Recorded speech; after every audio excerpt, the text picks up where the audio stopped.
Je ne sais même pas s'il faut en rire ou en pleurer. Parce que ce qui s'est passé, ce qui se passe dans ce pays-là est vraiment ridicule. Quand j'ai regardé les photos que le monsieur que vous venez de citer a publiées sur sa page Facebook, mais j'ai même éclaté de rire. J'en ai éclaté de rire parce que quand j'ai zoomé et que j'ai vu le visage de Ousmane Sonko qu'il nous a montré, ça m'a fait rire, mais finalement ça m'a énervé. Je me suis dit, dans quel pays sommes-nous? Voilà des gens qui pensent que les Sénégalais ne sont pas intelligents.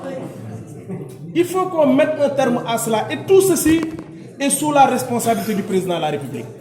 Moi, je considère qu'à la tête d'un pays, un président de la République ne doit pas être un homme ordinaire. Ça ne doit pas être un citoyen comme n'importe quel citoyen. Il doit se situer au-dessus de la mêlée.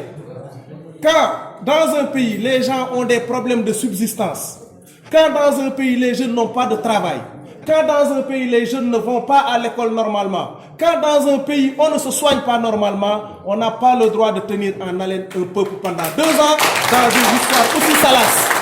Il faut qu'on arrête. Ce pays a besoin de débats beaucoup plus intéressants et beaucoup plus importants.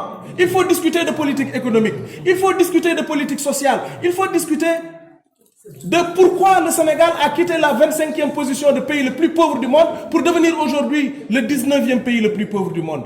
Pourquoi? Ce sont autant de questions qu'il faut poser sur la voie publique pour que les gens y réfléchissent. Mais il faut qu'ils arrêtent de nous parler de choses aussi salaces que ce dossier, n'est-ce pas, qui a fini par énerver tout le Sénégal.